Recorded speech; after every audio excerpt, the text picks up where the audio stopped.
ওকে,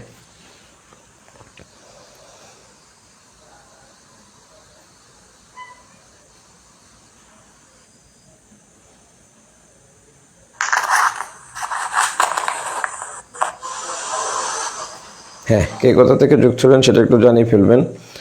সব কিছু ঠিক আছে কিনা জানিয়ে ফেলবেন। আপনাদের যে সকল বন্ধু আছে যারা বার কাউন্সিল লিখিত পরীক্ষার্থী আছেন তাদেরকে একটু মেনশন দিবেন, মেনশন দেওয়ার অনুরোধ রইল।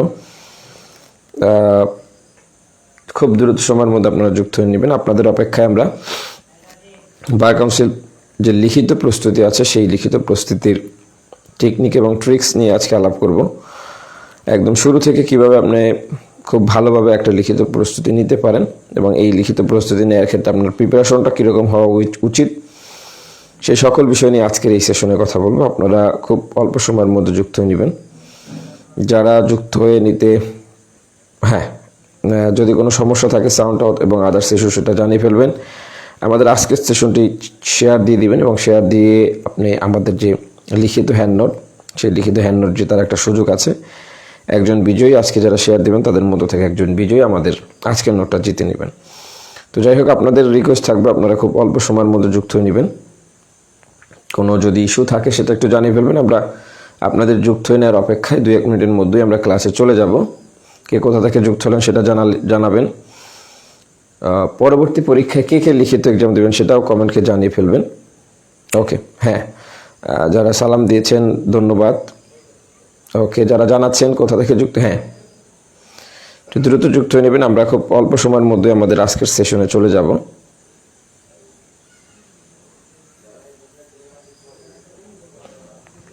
ওকে, যারা শেয়ার দেবে তাদের মধ্য থেকে কিন্তু একজন আমাদের যে স্পেশাল লিখিত হ্যান্ড নোট সেটা জিতে নেওয়ার সুযোগ আছে, যেটা অনলি আমাদের পেইড স্টুডেন্টের জন্য। সুতরাং হচ্ছে ডোন্ট মিস ইট, এই সুযোগ মিস করবেন না। আপনাদের যে সকল বন্ধু আছে যারা বার কাউন্সিল এই বছরে লিখিত এক্সাম দেবে তাদেরকে একটু মেনশন দিবেন, অথবা যারা প্রিলি এক্সাম দিচ্ছে তাদেরকেও মেনশন দিতে পারেন, যাতে তারা লিখিত প্রস্তুতি কীভাবে নেবে এটার একটা গাইডলাইন পেয়ে যায়। ওকে, যারা শেয়ার দেবেন অবশ্যই শেয়ার দিয়ে ডান লিখবেন। অলরেডি আমাদের সাথে আপনারা অনেকেই যুক্ত হয়েছেন। হ্যাঁ, নারায়ণগঞ্জ থেকে যুক্ত হয়েছেন নুরুল আমিন ভাই। ওকে, একটু দ্রুত যুক্ত হয়ে নেবেন সবাই।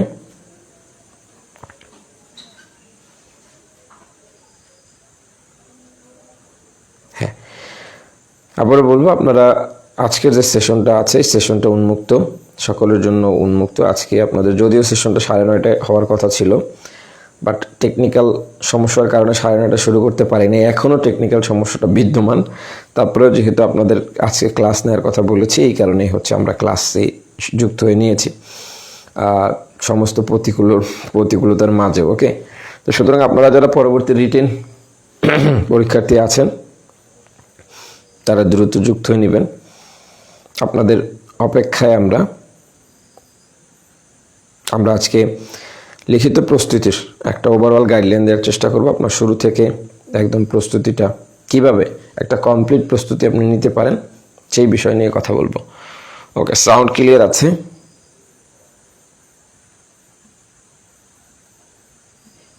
কে কোথা থেকে যুক্ত হলেন সেটা জানিয়ে দিবেন।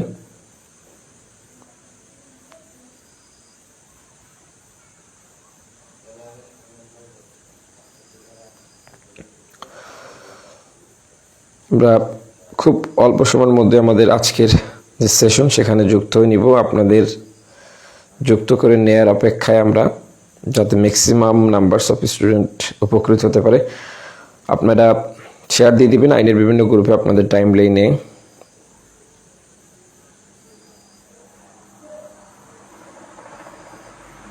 ওকে, খুব দ্রুত সময়ের মধ্যে আমরা সকলেই যুক্ত হয়ে নিব এই প্রত্যাশা করছি।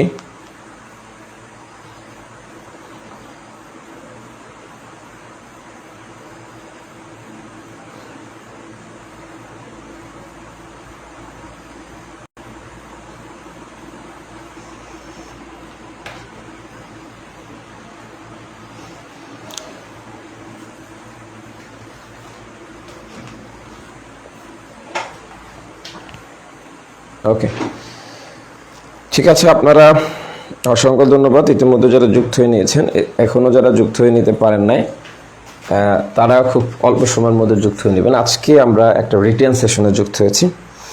এই সেশনটা যেহেতু উন্মুক্ত সেশন, সুতরাং আপনাদের বলবো যে আপনারা একটু শেয়ার দিয়ে দিবেন কাইন্ডলি।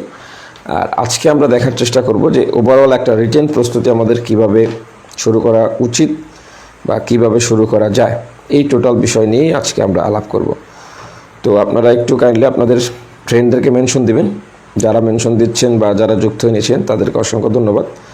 আমরা কথা বাড়াবো না, চলে যাব আজকের সেশনে আপনারা যারা যুক্ত হয়েছেন তাদেরকে নিয়ে। তো যাই হোক, আজকের সেশনের শুরুতে আমরা জানেন যে আমরা আজকে কি বিষয় নিয়ে আলাপ করব, অলরেডি আপনাদেরকে ডিক্লেয়ার ছিল। ওকে, থ্যাংক ইউ। চয়ন ডান লিখেছেন, তিনি শেয়ার দিয়েছেন, এবং অন্যান্য যারা শেয়ার দিয়েছেন তাদেরকে অসংখ্য ধন্যবাদ। ঢাকা থেকে হাবিব সাহেব যুক্ত হয়েছেন। মারজানা মণি, তিনি সালাম জানিয়েছেন। ওকে, ওয়ালাইকুম আসসালাম। আমরা 2-1 মিনিটের মধ্যে আমাদের আজকের সেশনে যুক্ত হয়ে নিব। একটু অপেক্ষা করছি আপনারা যাতে ম্যাক্সিমাম নাম্বারস অফ স্টুডেন্ট আমাদের সাথে যুক্ত হয়ে নিন এবং ম্যাক্সিমাম নাম্বারস অফ স্টুডেন্টদের যাতে যুক্ত করে আমরা নিতে পারি, আপনাদের অপেক্ষায় আছি। একটু খুব দ্রুত সময়ের মধ্যেই আপনারা যুক্ত হয়ে নেবেন এই প্রত্যাশা ব্যক্ত করছি আমরা। হ্যাঁ, আপনাদের ফ্রেন্ডদেরকে একটু মেনশন দিবেন দয়া করে। আশা করি একটা ভালো সেশন বা একটা উপভোগ্য সেশন হতে যাচ্ছে আজকের সেশনটি, এবং যারা পরবর্তীতে লিখিত প্রস্তুতি নিতে যাচ্ছেন বা লিখিত এক্সাম দিবেন তাদের জন্য আশা করি একটা ভালো মাস্টার সেশন হবে। এবং এটার কারণ হচ্ছে আপনারা জানেন যে এখানে ওভারঅল একটা প্রশ্ন প্যাটার্ন, বর্তমান যে প্রশ্ন প্যাটার্ন, সেই প্রশ্ন প্যাটার্ন নিয়ে কথা বলবো। আপনি কিভাবে পড়বেন সেটা নিয়ে কথা বলবো। সব বিষয় নিয়ে হচ্ছে রিটেন প্রস্তুতির A to Z নিয়ে হচ্ছে আজকের আলোচনার বিষয়বস্তু। তো যাই হোক, আমরা 1 মিনিটের মধ্যেই আমাদের সেশনে যুক্ত হয়ে নিব। আবার বলছি, অপেক্ষা শুধু আপনাদের জন্য অপেক্ষা, যাতে ফ্রি যে ক্লাস আছে সেই ফ্রি ক্লাসের উদ্দেশ্যটা সাধিত হয় এবং ম্যাক্সিমাম নাম্বারস অফ স্টুডেন্টকে যাতে আমরা যুক্ত করে নিতে পারি। ওকে, অলরেডি আমাদের সাথে আপনারা প্রায় 100 কাছাকাছি স্টুডেন্ট যুক্ত হয়েছেন। আমরা আর অপেক্ষা না করি, আপনারা চলে যাই আজকের সেশনে। থ্যাংক ইউ আপনারা যারা যুক্ত হয়েছেন। যারা যুক্ত হয়ে নিতে পারেন নাই তাদেরকে বলবো তারা অল্প সময়ের মধ্যে যুক্ত হয়ে নেবেন। ওকে,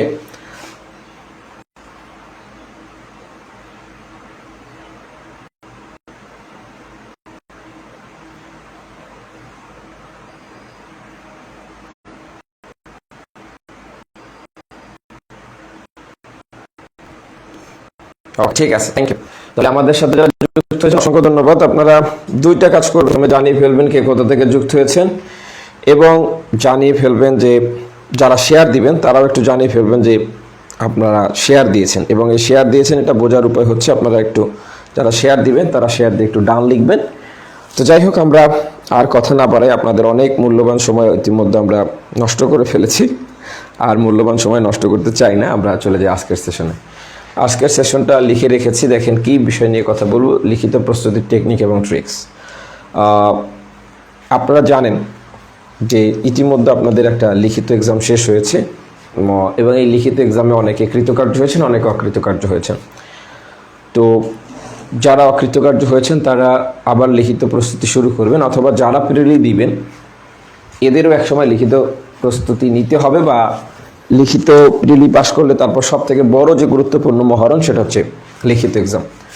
সুতরাং আপনার লিখিত এক্সামটা একদম শুরু থেকে কিভাবে আপনি শুরু করতে পারেন সেই বিষয়টা নিয়ে কথা বলবো আজকে। আবারও বলবো, আপনারা যারা যুক্ত হয়েছেন তারা একটু আজকের সেশনটা শেয়ার করে দিবেন, এবং আপনাদের যে সকল বন্ধু আছে যারা বার কাউন্সিল প্রস্তুতি নিতে চাচ্ছে তাদেরকে একটু মেনশন দিবেন। তো যাই হোক, আমরা একটু চলে যাই আজকের সেশনে। আজকের সেশনে মূলত হচ্ছে কয়েকটা টপিক নিয়ে আমরা কথা বলবো। প্রথম যে আমি মুছে ফেললাম, প্রথম যে গুরুত্বপূর্ণ টপিকটা নিয়ে কথা বলবো সেটা হচ্ছে আপনার যে লিখিত প্রস্তুতিটা আছে সেই লিখিত প্রস্তুতির যে প্রশ্ন প্যাটার্ন, সেই প্রশ্ন প্যাটার্ন নিয়ে আমরা কথা বলবো, যে কি কি প্রশ্ন প্যাটার্নের প্রশ্ন হয় আমাদের লিখিত এক্সামে, এটা নিয়ে কথা বলবো। দ্বিতীয় যে বিষয়টা কথা বলবো সেটা হচ্ছে আপনার প্রস্তুতি কিভাবে হওয়া উচিত, সেই প্রস্তুতি নিয়ে আমরা কথা বলবো। তৃতীয় যে বিষয়টা কথা বলবো সেটা হচ্ছে, আপনারা জানেন, হ্যাঁ থ্যাংক ইউ যারা শেয়ার দিয়েছেন অসংখ্য ধন্যবাদ।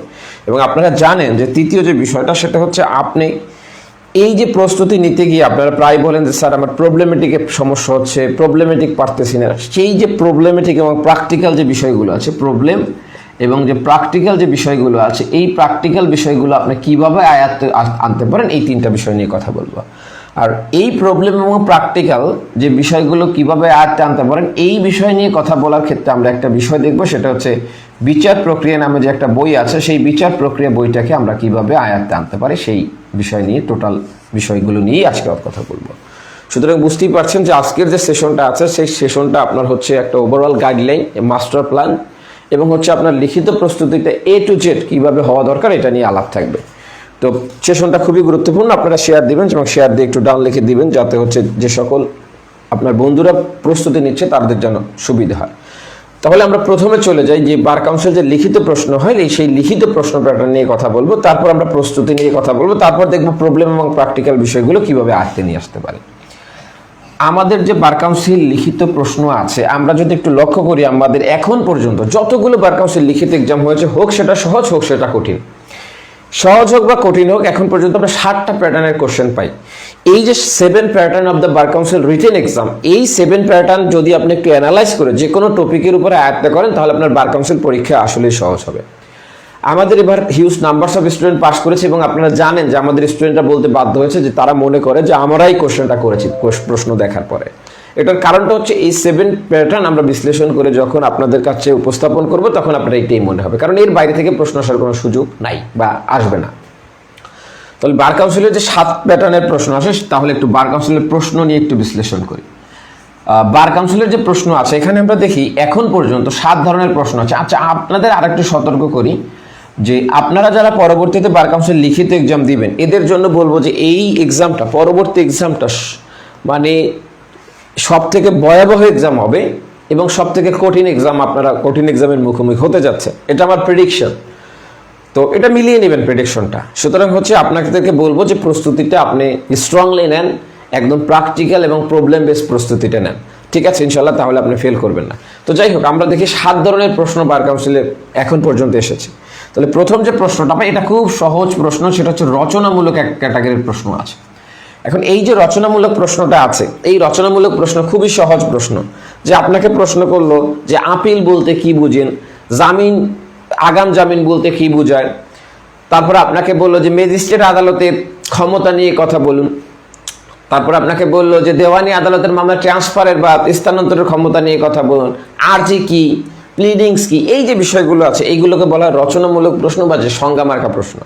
এখন এই যে সংজ্ঞামার্কা প্রশ্ন আছে, এইগুলো থেকে বার কাউন্সিল প্রশ্ন করে থাকে এবং এখান থেকে আমরা যদি প্রিভিয়াস ইয়ারে দেখতে পাই, এই বছর লাস্ট ইয়ারটা ছিল, সেখানে বেশ কিছু কোশ্চেন ছিল, বাট আমরা যদি 21, 22, 23 যে এক্সামগুলো হয়েছে, সেখানে আমরা দেখি রচনামূলক প্রশ্নের সংখ্যা খুব কম। এবং একটা বিষয় হচ্ছে, এই প্রশ্ন কিন্তু নম্বর তোলাটা একটু কঠিন, অর্থাৎ এখানে যদি আপনাকে 5 নাম্বার দেয়, আপনাকে এই 5 নম্বরের জন্য তাকে যে পরীক্ষক আছে তাকে স্যাটিসফাইড করাটা একটু দুষ্কর।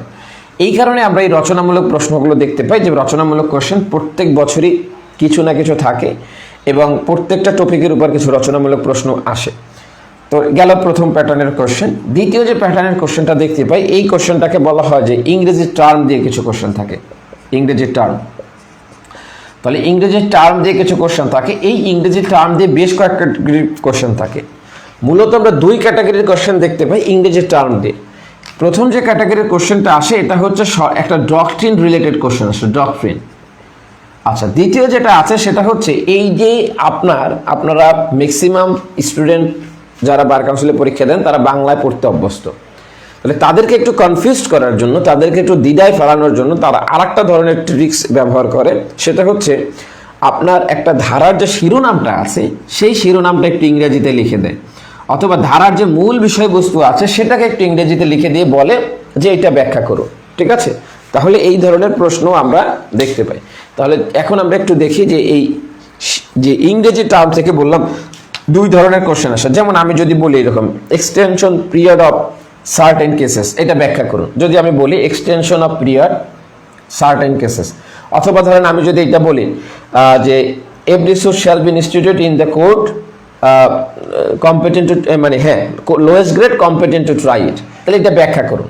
তাহলে দেখেন এই রকমের ইংরেজি যে শব্দগুলো আছে বা ইংরেজি যে বিষয়বস্তুগুলো আছে, এই বিষয়বস্তুগুলো দিয়ে প্রশ্ন করে। যেমন আমি এইটাই লিখি, extension of period in certain cases.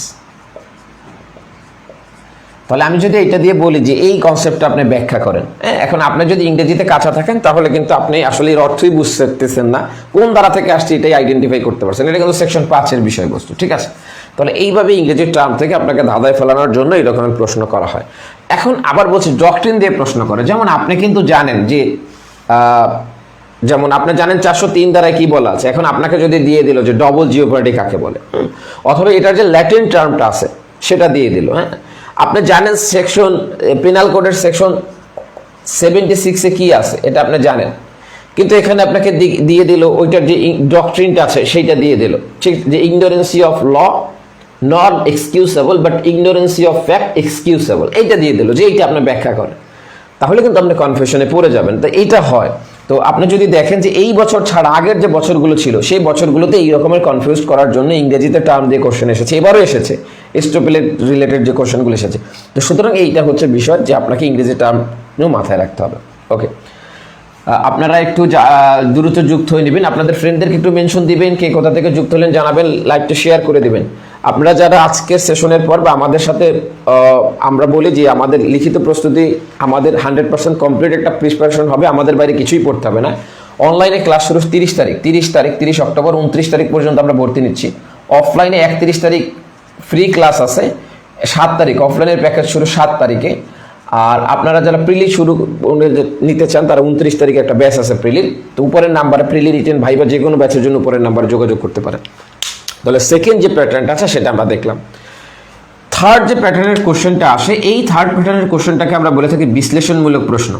এবং আমাদের কিন্তু প্রত্যেকটা package complete package, note, model test, review class, সম্ভাব্য প্রশ্নপত্র সব কিছু আপনি এখানে পেয়ে যাবেন। অর্থাৎ আমাদের বাইরে এক অক্ষর পড়তে হবে না, কোনো গাইড পড়তে হবে না, কোনো বই পড়তে হবে না।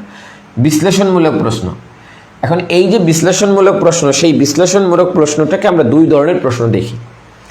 এক ধরনের প্রশ্ন পাই যেটাকে আমরা বলে থাকি খুব সিম্পল প্রশ্ন, সিম্পল। আর এক ধরনের কোশ্চেন পাই যেটা হচ্ছে প্র্যাকটিক্যাল। আচ্ছা, ধরেন সিম্পল যে কোশ্চেনগুলো আছে সেই সিম্পল কোশ্চেনগুলো কীরকম হতে পারে বিশ্লেষণ ধর্মী প্রশ্ন, যে আপনাকে বলতে পারে যে কনস্ট্রাকটিভ রেট চুরি কাটার যে বিধান আছে সেই বিধানটা কোন কোন ক্ষেত্রে প্রয়োগ হয়, কোন কোন ক্ষেত্রে প্রয়োগ হয় না লিখুন। এটা কিন্তু একটা বিশ্লেষণ ধর্মী প্রশ্ন। আপনাকে যেমন এবার একটা প্রশ্ন এসেছিল যে স্বেচ্ছাধীন ক্ষমতা 42 ঘোষণামূলক মামলা যে স্বেচ্ছাধীন ক্ষমতা আছে, সেই স্বেচ্ছাধীন ক্ষমতার একটা বিশ্লেষণ আপনাকে চেয়েছে, আপনারা অনেকে 22 যারা অ্যান্সার করে এসেছেন, ঠিক আছে। তো যাই হোক, যে বিষয়টা সেটা হচ্ছে এই রকমের বিশ্লেষণমূলক প্রশ্ন করে বা এই রকম বিশ্লেষণমূলক কোশ্চেন করতে পারে, ঠিক আছে। তো এটা হচ্ছে একদম সিম্পল বিশ্লেষণমূলক কোশ্চেন যেটা আপনি একটু মাথা কাটালেই পারবেন। কিন্তু আর একটা ধরনের কোশ্চেন আছে যেটা হচ্ছে মোস্ট প্র্যাকটিক্যাল বিশ্লেষণধর্মী প্রশ্ন। যেমন এবার এসেছিল যে আপনার সেকেন্ড অথবা থার্ড যে এফআইআরটা আছে সেটা এফআইআর ইনফরমেশনটা এফআইআর হিসেবে ট্রিট হবে কি না, এই ধরনের কোশ্চেন এসেছিল। আপনার ইউডি কেস এটা কখন আসলে এফআইআর হিসেবে ট্রিট হতে পারে। আবার যেমন হচ্ছে আপনার জিডি এটা কি এফআইআর হিসেবে ট্রিট করা যায় কি না, ঠিক আছে। এগুলো কিন্তু সব বিশ্লেষণধর্মী প্রশ্ন। তারপর আপনার যেমন যেটাকে আমরা বলে থাকি ডিসচার্জ হেয়ারিং এর সময় আপনি কি কি গ্রহণ করতে পারেন, মামলা আমলে গ্রহণ না করে ম্যাজিস্ট্রেটকে বিচার করতে পারেন কিনা, ঠিক আছে। এখন এই যে কোশ্চেনগুলো যেগুলো বললাম এই কোশ্চেনগুলো কিন্তু সিম্পল না, প্র্যাকটিক্যাল। অর্থাৎ আপনাকে প্র্যাকটিক্যাল নলেজ এখানে থাকতে হবে বা প্র্যাকটিক্যাল জ্ঞান আপনার থাকতে হবে। প্লে অফ অ্যালিভেট দাবি ডিসচার্জ শুনানির সময় শোনা যায় কিনা, ঠিক আছে। তদন্ত কর্মকর্তা তদন্তকালীন যে সময় আছে সেই সময় কোন মামলায় গ্রেফতার করতে পারে, কোন মামলায় তিনি গ্রেফতার করতে পারে না। এই যে কোশ্চেনগুলো আছে যেগুলো একটু ঘুরিয়ে পেঁচিয়ে প্র্যাকটিক্যালি হলে এটা একটা বিশ্লেষণধর্মী প্রশ্ন হয়ে যায়। এবং আমরা দেখি হিউজ টাইপস অফ প্রশ্ন এখান থেকে আসে। এবং সবথেকে গুরুত্বপূর্ণ যে জায়গাটা, আপনি যদি খুব সহজে মার্ক তুলতে চান তাহলে এই প্রবলেম এবং বিশ্লেষণ এই দুইটা জায়গায় আপনার সলিড নম্বর, অর্থাৎ আপনার 100% নম্বর গ্যাদার করার যে সুযোগ আছে এই দুইটা জায়গা থেকে আপনার সুযোগ আছে, ঠিক আছে। সুতরাং এইখানে ভালো করলে আপনি খুব ভালো করার সুযোগ আছে। আচ্ছা, তাহলে আশা করি এটাও বুঝতে পেরেছেন যে দুই ক্যাটাগরির প্রশ্ন আসা, সিম্পল এবং প্র্যাকটিক্যাল বিষয়গুলো কোথায় পাবেন, কোর্টে যেতে হবে না, কোনো কোর্টে যাওয়ার দরকার নাই, বিচার প্রক্রিয়া পড়লেই হবে। প্র্যাকটিক্যাল বিষয়গুলো ওখান থেকে আসে। যত এক্সেপশনাল কোশ্চেন আসে সবগুলো বিচার প্রক্রিয়া থেকে আসে এবং হুবহু বিচার প্রক্রিয়া থেকে আসে। এবারও যে কোশ্চেনগুলো ছিল মানে এক্সেপশনাল বিচার প্রক্রিয়া দিয়ে দিয়েছে আগেরবার সববারই, ঠিক আছে। বিচারপতি হামিদুল হক স্যারের যে বইটা আছে ওটা দেখতে পারেন। এরপরে আমরা যে কনসেপ্টটা নিয়ে কথা বলবো সেটা হচ্ছে আমরা যেটাকে বলি fact based question, fact based question, বা যেটাকে আমরা বলে থাকি প্রবলেমেটিক কোশ্চেন, প্রবলেম কোশ্চেন। তাহলে ফ্যাক্ট বেসড কোশ্চেন বা প্রবলেম বেসড কোশ্চেন, জি আপনারা আইনের বিভিন্ন গ্রুপে শেয়ার করতে পারেন এবং যারা শেয়ার করবেন তাদের মধ্য থেকে একজন আমাদের যে স্পেশাল হ্যান্ড নোট আছে এটা জিতে নেবেন। ওকে, তাহলে ফ্যাক্ট বেসড কোশ্চেন বা যেটাকে আমরা বলে থাকি প্রবলেমেটিক যে কোশ্চেনটা আছে, এই প্রবলেমেটিক কোশ্চেনের ক্ষেত্রে 3 প্যাটার্নের কোশ্চেন আসে। প্রথম যে প্যাটার্নের কোশ্চেন আসে এটা খুব সহজ, উদাহরণ দিয়ে দেয়, হুবাহু উদাহরণ দিয়ে দিল। আপনি যেমন বিশেষ করে এসআর অ্যাক্ট, পেনাল কোড, এই সকল যে ধারা আছে এটার হুবহু উদাহরণ থেকে প্রশ্ন আসে। যেমন আপনি একটা বিস্কিট দেখে একটা কুকুরকে আপনার পিছে পিছে নিয়ে গেলেন, এটা কি হলো, কোন অপরাধ হলো, এটা কুকুর চুরি হয়ে গেল। হ্যাঁ, আচ্ছা আপনি একটা কুকুরের মুখোশ খুলছেন, অন্য একজনের দিকে জানে তেড়ে যায় এই জন্য, তাহলে আপনি বা তাকে ভয় দেখানোর জন্য এটা কেমন অপরাধ হলো, এই রকমের যে কোশ্চেনগুলো আছে হুবহু উদাহরণ থেকে আসে। একজন লোক রাস্তা থেকে হেঁটে যাচ্ছে, আপনি তার হাঁটার পথে কিছু ঘাস ফসলা দিয়ে রাখলেন যাতে তিনি যে কি বলে গর্তে পড়ে যায় এবং মারা যায়, এটার জন্য, তাহলে এটা কেমন অপরাধ হবে, এবং তিনি মারা গেল কেমন অপরাধ হবে। এই যে কোশ্চেনগুলো আছে এইগুলো কিন্তু হুবহু উদাহরণ থেকে কোশ্চেন করা হয়। তাহলে এই উদাহরণ থেকে এক ধরনের কোশ্চেন আমরা পাই যেগুলো আমরা দেখি। সেকেন্ড যে প্যাটার্নটা আছে, এখন আচ্ছা এর আগে একটু কথা বলি, আপনার কি সব বইয়ের সব উদাহরণ পড়তে হবেন ব্যাপারটা এমন না, একটু বুদ্ধিমান হলে আপনি এটা পারবেন। যেগুলো এক্সেপশনাল উদাহরণ, অর্থাৎ একটা জিনিস আপনি স্বাভাবিক চোখে দেখে বুঝতে পারতেছেন এইটা হবে, একটা জিনিস আপনি স্বাভাবিক চোখে দেখে বুঝতে পারবেন এটা চুরি হবে, একটা জিনিস আপনি স্বাভাবিক দেখে বুঝতে পারছেন এটা খুন হচ্ছে, তাহলে কিন্তু এই কোশ্চেন আপনাকে করবে না। যেটা আপনার স্বাভাবিক দৃষ্টিতে মনে হয় যে এইটা হবে না, এই উদাহরণটা আপনি দেখেন, এইটা কাজে দিবে, ঠিক আছে, পরীক্ষার জন্য। সব উদাহরণ দেখতে হবে না, বলে দিব কোন সাবজেক্টের কোন উদাহরণগুলো আপনাকে দেখতে হবে। সেকেন্ড যে কোশ্চেনটা আমরা পাই, সেকেন্ড যে ফ্যাক্ট বেসড কোশ্চেনের মধ্যে, এটাকে আমরা বলে থাকি এটা হচ্ছে কেস ল থেকে কিছু কেস ল বা প্র্যাকটিক্যাল থেকে কিছু ফ্যাক্ট আসে বা প্র্যাকটিক্যাল। এখন এই কেস ল বা প্র্যাকটিক্যাল যে কোশ্চেনগুলো আছে এগুলো কোথায় পাবেন? উত্তর বিচার প্রক্রিয়ায়। আমি বেশ কিছু উদাহরণ দিব আপনাদেরকে, একটু পরে বিচার প্রক্রিয়া নিয়ে যখন কথা বলবো তখন এটা নিয়ে উদাহরণ দিব বেশ কিছু। এই কেস ল বা প্র্যাকটিক্যাল যে কোশ্চেনগুলো আছে, এই কেস ল বা প্র্যাকটিক্যাল কোশ্চেনগুলো এই বিভিন্ন কেসের উপর এস্টাবলিশ। যেমন আপনাকে আমি একটা উদাহরণ দিই, যে আপনি একটা মামলার ডিক্রি দিলেন, এই যে ডিক্রিটা দিয়েছেন, এই ডিক্রিটা দিয়েছেন আপনি এসআর একটা 9 ধারায়। ডিক্রিতে আপনি বলেছেন যে এখানে একটা ঘর উচ্ছেদের নির্দেশ আপনি দিয়েছেন, তাহলে এই যে ডিক্রিটা আপনি দিতে পারেন কিনা, কোশ্চেনটাকে আপনি বুঝতে পেরেছেন, তাহলে এইটা আমি কোথায় পেলাম? এটা হচ্ছে প্র্যাকটিক্যাল এবং কেস ল এর মাধ্যমে আমি জানতে পেরেছি। আমি প্রথম একটা মামলা করেছি, এই মামলাটা করেছি ঘোষণার মামলা, পরবর্তীতে আমি আর্জি সংশোধন দিয়ে এই ঘোষণার মামলাটাকে নিষেধাজ্ঞার মামলায় রূপান্তর করতে চাচ্ছি, তাহলে আমি এটা পারবো কিনা? ঠিক আছে, তাহলে এই যে বিষয়গুলো আছে, এই বিষয়গুলো কিন্তু আপনি সাধারণ যে বই পুস্তক আছে, আপনার যে বেয়ার একটা আছে, এটাই কভার করবেন। তাহলে এটা জানতে হলে বললাম যেটা, সেটা হচ্ছে বিচার প্রক্রিয়া বইটা অনুসরণ করতে পারেন, এখান থেকে এই কোশ্চেনগুলো করা হয়, ঠিক আছে। তারপর ধরেন 3 জন অপরাধী আছে, এদের 3 জনকেই দণ্ডিত করা হয়েছে, একজনে আপিল করেছে। এখন এই আপিলের ক্ষেত্রে বাকি 2 জন খালাস পাওয়ার সুযোগ আছে কিনা, তাহলে এই যে প্রবলেমগুলো আছে এইগুলো এখান থেকেই আসে। এটা একদম 100% কনফার্ম বিচার প্রক্রিয়া থেকে আসে। থার্ড যে প্যাটার্নটা আছে, থার্ড যে বিষয়টা বলতে চাচ্ছি সেটা হচ্ছে আপনার এই ফ্যাক্ট বেস বা কোশ্চেন দিয়ে। ওকে, আপনারা একটু শেয়ার দিয়ে ডাউন লিখবেন যারা আমাদের সাথে যুক্ত হতে চান। 30 তারিখ রিটেন বুস্টার প্যাকেজ শুরু হচ্ছে, একদম বেসিক থেকে প্রবলেম সব কিছু এই আঙ্গিকে পাবেন।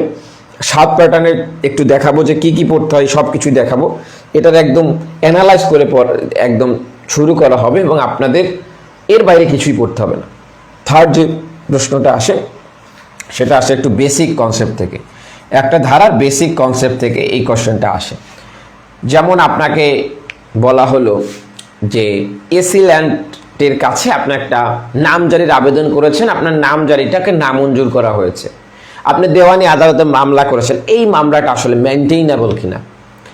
আপনি একটা আদালতে, সহকারী জজ আদালতে একটা দেওয়ানি মামলায় মিথ্যা সাক্ষ্য দিয়েছেন, আপনার বিরুদ্ধে বিরোধী পক্ষ একটা মামলা করেছে নিজে বাদী হয়ে, তাহলে এই মামলা মেইনটেইনেবল কিনা। তাহলে এই যে বিষয়গুলো আছে, এই বিষয়গুলো কিন্তু বেসিক কনসেপ্ট যেগুলো আপনার হচ্ছে আপনার মূল যে আইন আছে সেই মূল আইনেই আছে, বাট এটাকে আপনাকে একটু বিশ্লেষণ করে জানতে হবে। ঠিক আছে, তাহলে এই বেসিক কনসেপ্ট থেকে আমরা কিছু প্রশ্ন দেখতে পাই। তাহলে প্রবলেম থেকে এই 3 ধরনের বিষয় আসে।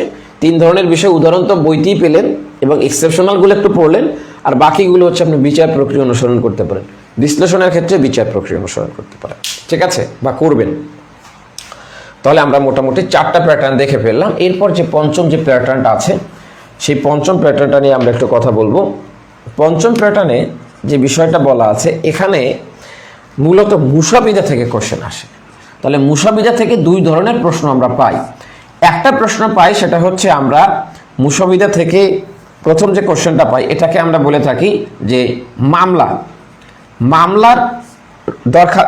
যে আছে, মামলা রেডি করতে বলে একটা, এটা হতে পারে দেওয়ানি অথবা ফৌজদারি, সিভিল অথবা ক্রিমিনাল।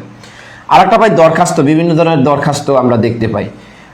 দরখাস্ত যেমন আমরা আপিলের জামিনের দরখাস্ত দেখতে পাই, সময় মঞ্জুরের দরখাস্ত দেখতে পাই, ইনজাংশনের দরখাস্ত, এইরকম বিভিন্ন দরখাস্ত আমরা দেখতে পাই।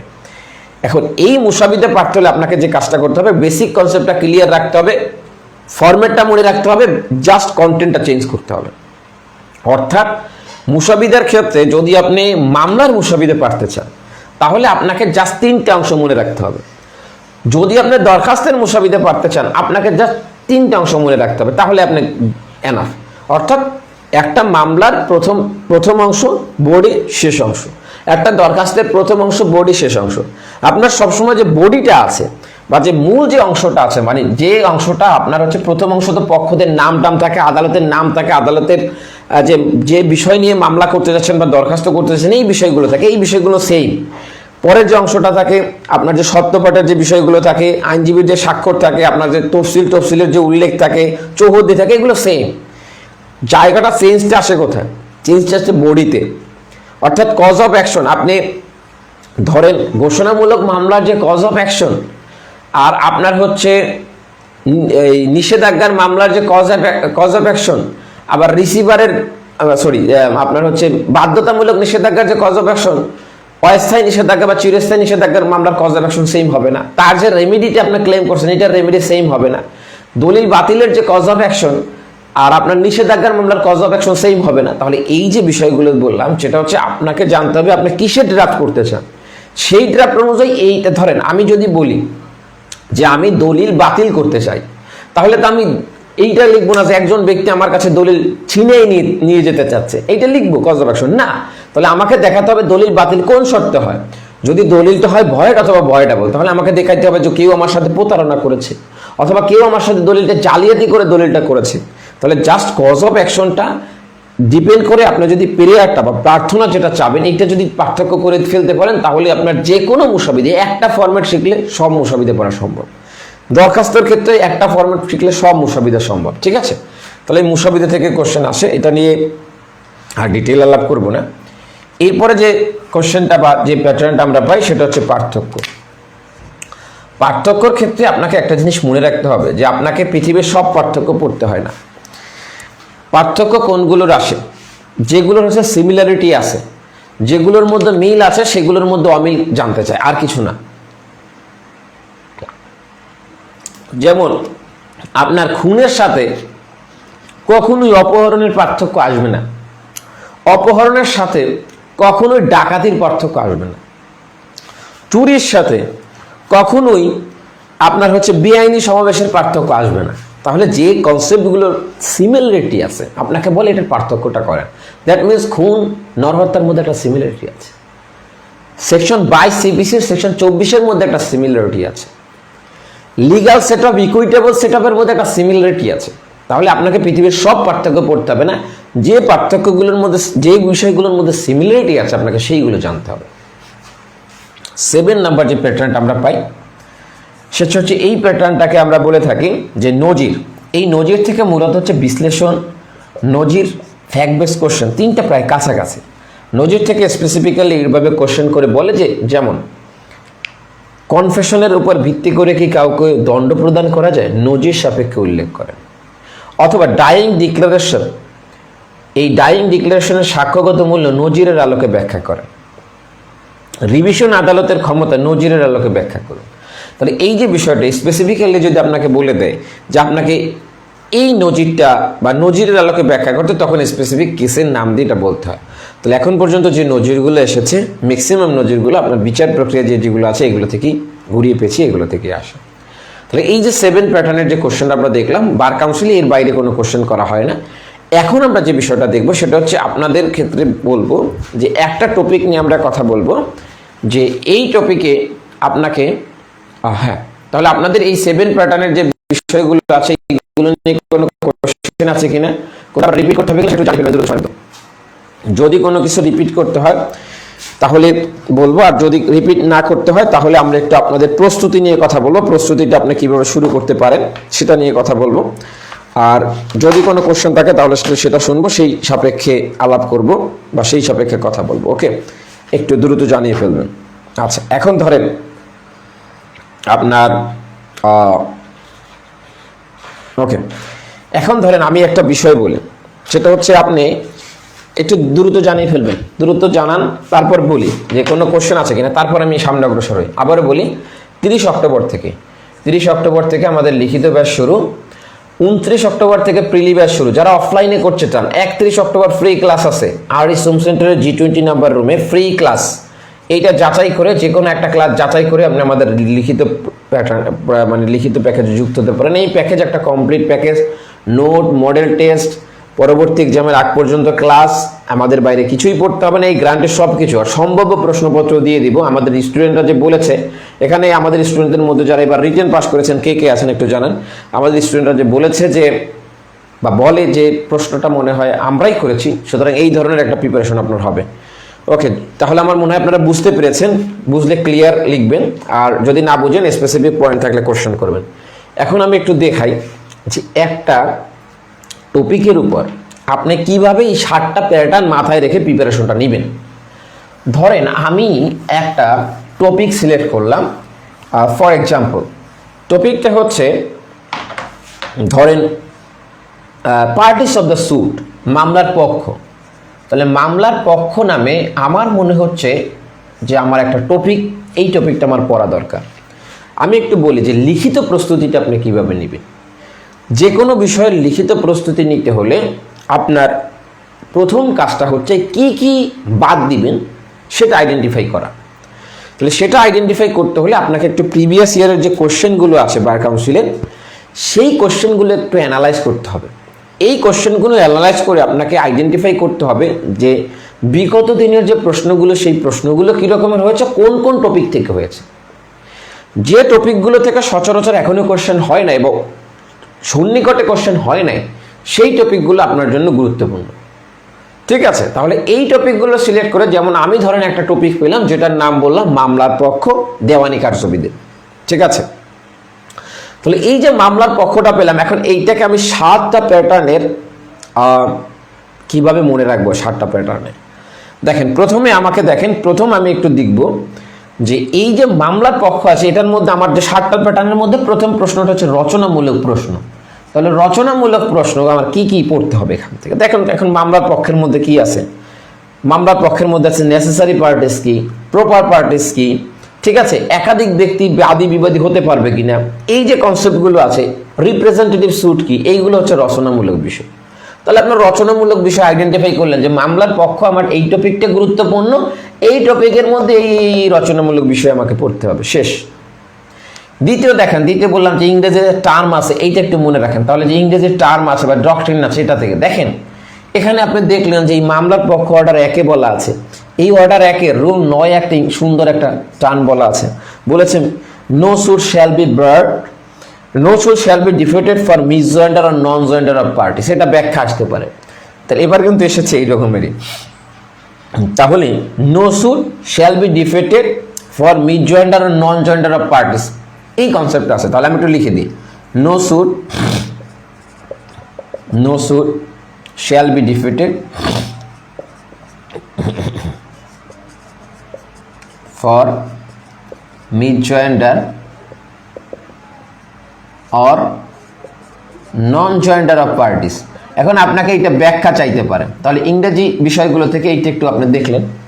ঠিক আছে, ওকে, থ্যাংক ইউ যারা শেয়ার দিয়েছেন। লোকেশন হচ্ছে এশিয়া প্যাসিফিক বিশ্ববিদ্যালয়ের পাশের যে ভবনটা, ওখানে শুক্র শনিবার ক্লাস হয়। 31 তারিখ ফ্রি ক্লাস আছে লিখিত ব্যাচের, বিকাল 3:30, আপনারা আমন্ত্রিত। আচ্ছা, তাহলে দেখেন এইটা বললো যে এটা ব্যাখ্যা করেন, পাইলাম আমরা যে এই মামলার পক্ষ থেকে আমাকে এইটা দেখতে হবে। তৃতীয় যে বিষয়টা সেটা হচ্ছে, তৃতীয় যে প্যাটার্নটা নিয়ে বলেছিলাম, সেই তৃতীয় প্যাটার্নটা ছিল আপনার বিশ্লেষণ ধর্মী বিষয়টা। আচ্ছা, এখন এই বিশ্লেষণ ধর্মী যে বিষয়গুলো আছে, এই বিশ্লেষণ ধর্মী বিষয় প্রবলেম এইগুলো আমরা একত্রে দেখি, কারণ এগুলো একটা ভাইস ভার্সা, একটা থেকে আরেকটা চেঞ্জ করা খুব সহজ। এটা একটু পরে দেখি। আমরা এখান থেকে যে মুসাবিদাটা আছে, এই মুসাবিদাটা এখান থেকে গুরুত্বপূর্ণ না, তারপরে যদি আমাদের মুসাবিদা দেখতে হয় তাহলে আমরা কি করব, পক্ষভুক্ত করার বা বাদী শ্রেণীভুক্ত করার, ককে বাদী শ্রেণীভুক্ত করার আবেদন, এই বাদী বা বিবাদী শ্রেণীভুক্ত করার যে আবেদনগুলো, এগুলো এই অর্ডার 1 অনুযায়ী হয়। সুতরাং এটা মুসাবিদার ক্ষেত্রে আমরা এটা দেখতে পারি। তারপর চতুর্থ যে বিষয়টা আছে সেটাকে আমরা বলতে পারি যে বিশ্লেষণমূলক যে বিষয়টা আছে, সেটা একটু দেখি। যেমন আসতে পারে transposition of parties, transposition of parties, এই ট্রান্সপোজিশন অফ পার্টিস কি ব্যাখ্যা করুন, এইভাবে আসতে পারে। আচ্ছা, তারপরে আসতে পারে যে আপনার কখন পক্ষ থাকলেও পক্ষভুক্ত হওয়ার অধিকার কখন হারিয়ে ফেলে, হওয়ার অধিকার কখন নষ্ট হয়ে যায় ব্যাখ্যা করুন, বিচার প্রক্রিয়া থেকে নষ্ট হয় ব্যাখ্যা করুন, এইভাবেও আসতে পারে। তাহলে এই ধরনের হচ্ছে বিশ্লেষণমূলক, আমরা এইগুলো দেখলাম। এরপরে আমাদের কি দরকার, এরপরে হচ্ছে আমাদের দরকার হচ্ছে, তাহলে আমরা দেখলাম রচনামূলক দেখলাম, টার্ম দেখলাম, মুসাবিদা দেখলাম, বিশ্লেষণ দেখলাম। এরপর হচ্ছে প্রবলেম। এখানে পার্থক্যমূলক কোশ্চেন আসার সম্ভাবনা নাই, নজিরমূলক কোশ্চেন আসার সম্ভাবনা নাই। তাহলে আরেকটা আছে, সেটা হচ্ছে প্রবলেম।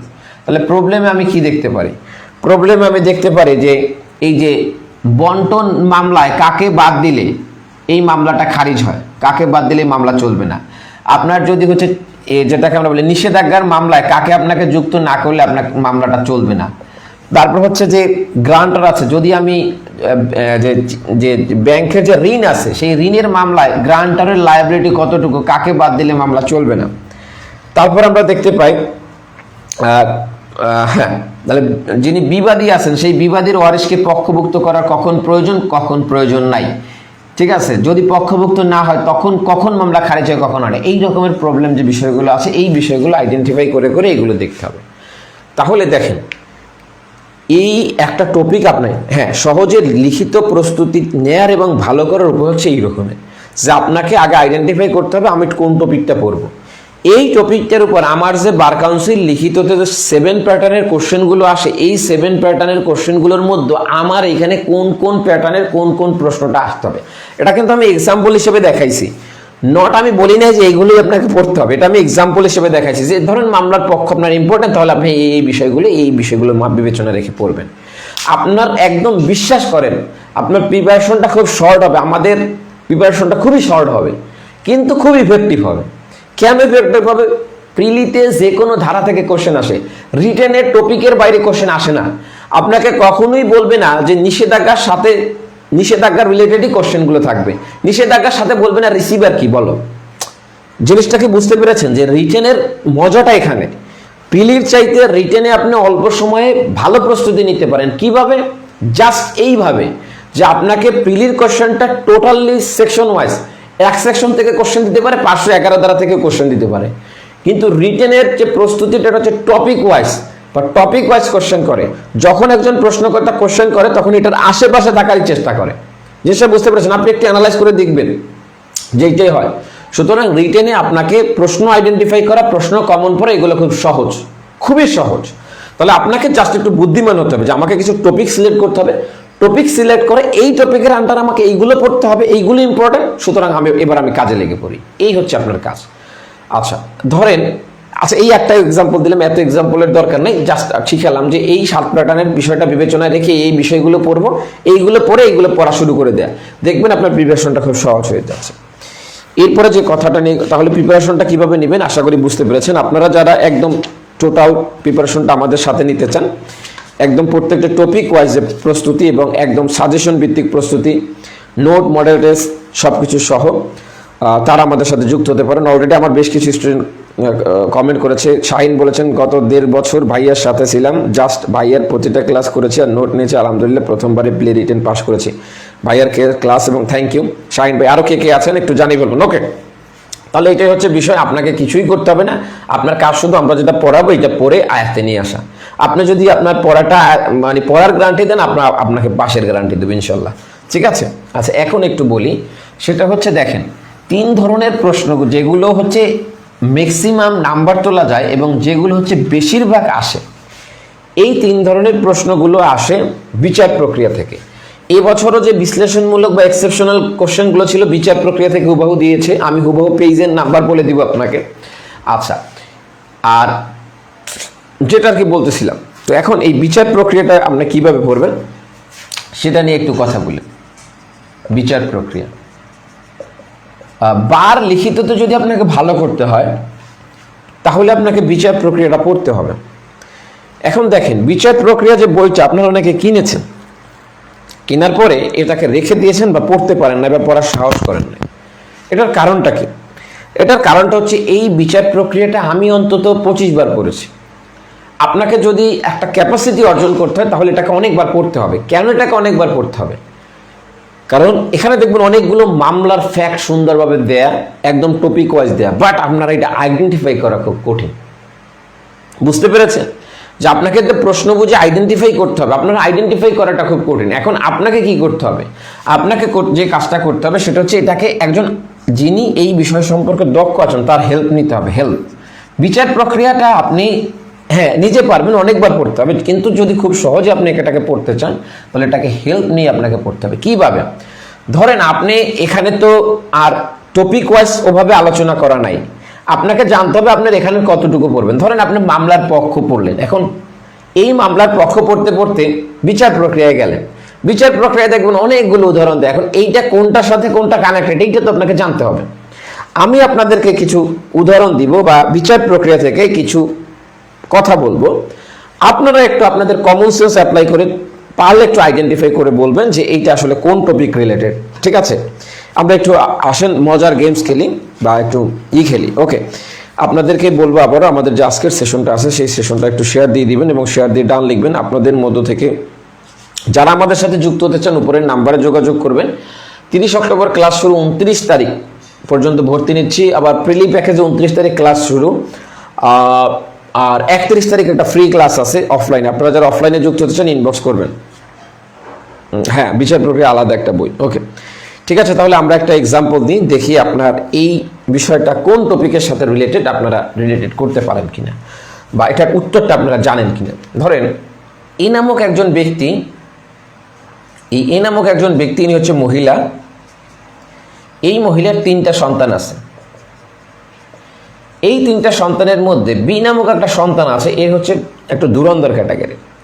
এই ধুরন্ধর ক্যাটাগরির যে সন্তানটা আছে, এই সন্তান একটা জাল দলের সৃষ্টি করলো, জাল দলের। তাহলে এই সন্তান একটা জাল দলের সৃষ্টি করলো। জাল দলেরটা সৃষ্টি করে যে কাজটা করলো সেটা হচ্ছে এই মায়ের সম্পত্তিটা নিয়ে নিল। অর্থাৎ তিনি দেখালেন যে তার মাতা তাকে সম্পত্তি দান করেছে। এতটুকু কি ক্লিয়ার? যে এ নামক একজন মহিলা ছিল, তার সম্পত্তিটা বি নিয়ে নিল। তিনি দেখাইছেন যে তার মা এই সম্পত্তিটা তাকে দান করেছে, বাট এইটা হচ্ছে একটা জাল দলিল। এখন এই যে একটা মামলা করলো, তার আর 2টা সন্তানের নাম সি এবং ডি, তারা কিন্তু জাল টাল করে নাই, বাট এই একটা মামলা করলো। এই মামলায় নেসেসারি পার্টিস করলো বি কে, আর প্রোফর্মা ডিফেন্ডেন্ট বা প্রপার পার্টিস করলো সি এবং ডি কে। এখন অর্থাৎ এই সম্পত্তি, তার মার সম্পত্তি যারা পাওয়ার উপযোগী ছিল সবাই এই মামলায় পক্ষ। বাদী হয়েছে এ, বিবাদী হয়েছে বি সি ডি। বি হচ্ছে নেসেসারি পার্টিস হিসাবে, সি এবং ডি হচ্ছে প্রপার পার্টিস হিসাবে বা প্রোফর্মা ডিপেন্ডেন্ট হিসাবে। এখন এ মৃত্যুবরণ করলো। এখন বলেন এই মামলার ফলাফল কি হতে পারে? মামলার ফলাফলটা কি হতে পারে? মামলাকে খারিজ হবে, কারণ এর কোনো উত্তরাধিকার এই মামলার বাইরে নাই, যারা আছে সবাই বিবাদী। তাহলে কি হবে? আমি আপনাদেরকে অপশন দিই। 1 নম্বর হচ্ছে মামলা কি খারিজ হবে, 2 নম্বর হচ্ছে মামলায় কি রিজেকশন অফ প্লেইন বা আর্জি প্রত্যাখ্যান হবে,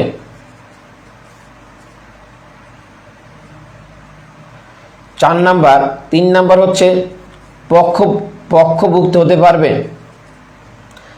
4 নাম্বার হচ্ছে মামলাটা অ্যাবেট হবে বা বাতিল হবে। তাহলে বলেন, মানে এটা জাস্ট আপনাকে একটা এক্সাম্পল দিলাম, হুবহু এই বিষয়টা বিচার প্রক্রিয়া থেকে নেওয়া। কেন বললাম যে এটা আপনাকে রিলেভেন্ট করে পড়তে হবে? রিলেভেন্ট করে পড়ার মজাটাই হচ্ছে এইখানে যে আপনাকে জানতে হবে, আপনার বেসিক কনসেপ্টটা খুব ভালো থাকতে হবে। বেসিক কনসেপ্ট ভালো থেকে যখন আপনি বিচার প্রক্রিয়া ধরবেন তখন আপনি এটাকে আইডেন্টিফাই করতে পারবেন যে আমাকে এটা কি করতে হবে কি করতে হবে না। জিনিসটা বুঝতে পেরেছেন? একটু দ্রুত জানিয়ে ফেলবেন। ওকে, আপনাদের ক্লাসটা কেমন লাগছে সেটা একটু জানিয়ে ফেলবেন। যদিও খুব দ্রুত আমি অগ্রসর হচ্ছি এটা, হ্যাঁ ওকে আচ্ছা। তাহলে যে বিষয়টা দেখেন যে এখানে কিন্তু হ্যাঁ যে কোশ্চেনটা এটা হচ্ছে কে পক্ষভুক্ত হবে তাকে, এই যে এর তো কোনো উত্তরাধিকার নাই, এর তো কোনো উত্তরাধিকার নাই, তাহলে পক্ষভুক্ত হবে কে? আচ্ছা ওকে, তাহলে যে বিষয়টা সেটা হচ্ছে এখানে দুইটা ওয়ে আছে, দুইটা ওয়ে, শুধু পক্ষভুক্তটা ওয়ে না, পক্ষভুক্তটা একটা ওয়ে আছে। যদি পক্ষভুক্ত না হয় কেউ তাহলে ফলাফলটা হবে কি? যদি পক্ষভুক্ত না হয় তাহলে কিন্তু মামলাটা বাতিল হয়ে যাবে, বাতিল। আর যদি বাতিল হয়, এই বাতিল হলে এই যে জাল দলিল যেটা বলা হয়েছে এই দলিলটা কিন্তু আর জাল থাকবে না, এই দলিলটা সঠিক দলিল মর্মে গণ্য হয়ে যাবে। বুঝতে পেরেছেন? মানে এই দলিলটা কিন্তু আবার এই মামলা করার মাধ্যমে যদি বাতিল না করা হয় তাহলে কিন্তু এটা সঠিক দলিল। আচ্ছা, এখন যে বিষয়টা সেটা হচ্ছে তাহলে সি এবং ডির অবস্থা কি হবে? সি এবং ডি চাইলে বাদী হিসেবে পক্ষভুক্ত হতে পারবে, নেসেসারি পার্টিস না, এইটা হতে পারবে তিনি। এটাকে বলা হয় প্রুফ, এটাকে বলা হয় ট্রান্সপোজিশন অফ পার্টিস। এই কনসেপ্টটাকে বলা হয় ট্রান্সপোজিশন অফ পার্টিস। এটা আপনারা বিচার প্রক্রিয়া পেয়ে যাবেন। ঠিক আছে? আচ্ছা, এরপরে আর একটা উদাহরণ আমরা একটু দিই। আপনারা মিক্স পেয়েছেন অনেকেই, আমার স্টুডেন্টরাও কমেন্ট করেছেন দেখলাম। ওকে হ্যাঁ, এরপরে যে বিষয়টা দেখেন, আপনারা অনেকেই তো আছেন দেখলাম যে কমেন্টে দেখি এটা তো সব আমার স্টুডেন্ট। আচ্ছা, এখন দেখেন একটা বিষয় বলি, সেটা হচ্ছে আপনারা একটা কনসেপ্ট জানেন। কনসেপ্টটা হচ্ছে যদি আরজি কেউ সংশোধন চায়, তাহলে আরজি যদি সংশোধন হয় তাহলে এই আরজিতে এমন কোনো পরিবর্তন করা যাবে না, সেটা হচ্ছে মামলার চরিত্র পরিবর্তন করা যাবে না। কি করা যাবে না? মামলার চরিত্র পরিবর্তন করা যায় না। অর্থাৎ আপনি একটা মামলাকে অন্য মামলা বানাই ফেলতে পারবেন না। ঠিক আছে? এখন আপনাকে আমি একটা উদাহরণ দিই, আপনি একটু উত্তর করার চেষ্টা করবেন। সেটা হচ্ছে একজন ব্যক্তি একটা সত্য ঘোষণার মামলা করলেন, সত্য ঘোষণার মামলা। এই সত্য ঘোষণার মামলা করার পরে তিনি এই মামলাটাকে খাস দখল প্লাস ঘোষণা চেয়ে বসলেন। অর্থাৎ তিনি আরজি সংশোধন করে কি করেছেন? খাস দখল চেয়েছেন এবং ঘোষণা চেয়েছেন। এখন যে বিষয়টা, তাহলে এই মামলাটা আসলে কি চলতে পারে কিনা? যদি না চলে তাহলে বলতে হবে কেন চলবে না, যদি চলে তাহলে বলতে হবে কেন চলবে। বিষয়টা কি বুঝতে পেরেছেন? এখানে কিন্তু মামলার চরিত্র পরিবর্তন হয়ে গিয়েছে। কি হয়েছে? একটা সত্য ঘোষণা চাওয়া হয়েছে, সত্য ঘোষণার পাশাপাশি আপনি কি চেয়েছেন? খাস দখল চেয়েছেন এবং ঘোষণা চেয়েছেন। তাহলে এটা কি চলতে পারবে কিনা? যদি চলতে পারে কেন চলবে, না চলতে পারলে কেন চলবে না? ওকে, একটু দ্রুত জানাবেন। আবারও বলবো, যারা শেয়ার দেন না তারা একটু শেয়ার দিয়ে ডান লিখবেন। 7 প্যাটার্নের বিষয় বিবেচনা রেখে আপনি যদি প্রস্তুতিটা নেন যে কোনো টপিকের উপর এবং বিচার প্রক্রিয়া আয়ত্তে নিয়ে আসতে পারেন, ইনশাল্লাহ আপনার প্রিপারেশন 100% ভালো প্রিপারেশন হবে এবং পাস করার মতো পাস উপযোগী প্রিপারেশন হবে। আপনারা যারা আমাদের সাথে যুক্ত হতে চান, একটা কমপ্লিট প্যাকেজের নোট, মডেল টেস্ট সব কিছু দিয়ে, তারা হচ্ছে 30 অক্টোবর পর্যন্ত আমরা ভর্তি নিচ্ছি। 30 অক্টোবর আমাদের ক্লাস শুরু, আর 31 তারিখ অফলাইন ক্লাস আছে, 29 তারিখ প্রিলি ব্যাচে ভর্তি নিচ্ছি।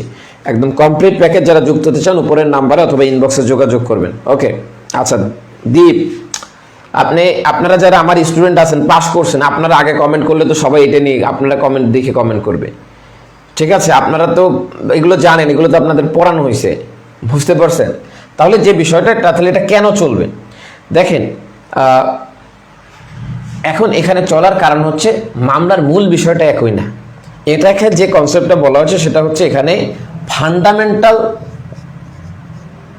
পরিবর্তনটা যেটা হতে হবে, এটা হচ্ছে ফান্ডামেন্টাল পরিবর্তন হতে হবে, ফান্ডামেন্টাল চেঞ্জ হতে হবে। ঠিক আছে? তাহলে যদি ফান্ডামেন্টাল চেঞ্জ না হয় তাহলে এই মামলাটা চলতে পারে। বুঝতে পেরেছেন? আচ্ছা, যারা আমার স্টুডেন্ট আছেন একই বিষয় না, এখানে আর্যটা পরিবর্তন হয়েছে। সত্য ঘোষণাটাকে আপনি খাস দখল প্লাস বন্টন, আপনাদের ঘোষণা লিখছি না, এই কারণে এত সহজ হয়ে গেছে। খাস দখল প্লাস বন্টন চেয়েছে, এখানে ঘোষণা হবে না, খাস দখল প্লাস বন্টন, এইটা চলবে কিনা এটা একটু কনফিউজড হইতেন, প্রশ্নই আমি ভুল করেছি। আচ্ছা, তাহলে আর একটা প্রশ্ন আপনাদেরকে দিই। তাহলে এই যে বিষয়গুলো আছে, এই বিষয়গুলো আপনাকে জানতে হবে, চলবে কেন চলবে এবং এটার ব্যাখ্যাটা কি। এটা যখন আপনি জানতে পারবেন তখন আপনার প্র্যাকটিক্যাল এবং প্রবলেম বেস প্রস্তুতি হবে। ঠিক আছে? আচ্ছা, আর একটা প্রশ্ন করি। প্রশ্নটা হচ্ছে, আপনারা জানেন পাবলিক প্রসিকিউটর তিনি 494 সিআরপিসির 494 ধারা অনুযায়ী একটা মামলাকে কি করতে পারে, একটা মামলাকে প্রত্যাহার করতে পারে। তাহলে তিনি যেমনিভাবে মামলা প্রত্যাহার করতে পারেন তেমনিভাবে তিনি আপিলও প্রত্যাহার করতে পারেন। ঠিক আছে? আচ্ছা, এখন যে বিষয়টা সেটা হচ্ছে আমরা একটা ফ্যাক্ট দেখি। আচ্ছা, 7 বিজেএসি এসেছিল। আচ্ছা, তাহলে আমরা একটা ফ্যাক্ট দেখি। ফ্যাক্টটা হচ্ছে, এনামক একজন ব্যক্তি আছে। এই এনামক একজন ব্যক্তি যিনি আছেন, এই ব্যক্তি হচ্ছে একজন রাজনৈতিক দলের একজন প্রধান ব্যক্তি। এই এনামক ব্যক্তির বিরুদ্ধে 10 বছরের কারাদণ্ড হয়েছে, 10 বছরের দণ্ড হয়েছে। ঠিক আছে? আর আরেকটা মামলায় তাকে খালাস প্রদান করা হয়েছে। এখন এই এনামক যে ব্যক্তি আছে, এই এনামক ব্যক্তির বিরুদ্ধে এই দণ্ডের বিরুদ্ধে আপিল করেছে। যে মামলায় খালাস প্রদান করা হয়েছে সেই মামলায় আপিল করেছে। 417 ধারা অনুযায়ী সিআরপিসির, এবং এটা খালাসের বিরুদ্ধে আপিল করেছে, খালাসের বিরুদ্ধে আপিল। ঠিক আছে? আর এখন এই যে খালাসের বিরুদ্ধে আপিল করেছে, আর এই যে 10 বছর যে কারাদণ্ডটা দিয়েছে, সেই 10 বছর কারাদণ্ডের বিরুদ্ধে আপিল করেছে, পিপি করেছে, যে তিনি মনে করতেছেন এটা মৃত্যুদণ্ড হওয়া দরকার, পিপি করেছেন। অর্থাৎ পাবলিক প্রসিকিউটর, দুইটাই আপিল, খালাসের বিরুদ্ধে পাবলিক প্রসিকিউটর করেছেন, 10 বছরের দণ্ডের বিরুদ্ধে পাবলিক প্রসিকিউটর করেছেন। এখন হঠাৎ এই যে একটা দলীয় প্রধান, তিনি নির্বাচনে জিতে ক্ষমতায় আসলেন। এখন যে প্রশ্নটা, পিপি ক্ষমতায় আসার পর এখন পিপি কি এই মামলাগুলো আপিলগুলো প্রত্যাহার করার সুযোগ আছে কিনা? জিনিসটা বুঝতে পেরেছেন?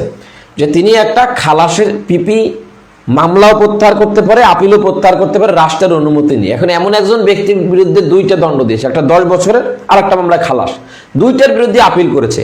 একটা হচ্ছে খালাসের বিরুদ্ধে আপিল করছে, আর একটা হচ্ছে অপর্যাপ্ত দণ্ড মনে করছে 10 বছর, ওর হওয়ার উচিত মৃত্যুদণ্ড। তাহলে এই আপিলগুলো প্রত্যাহার করার সুযোগ আছে কিনা?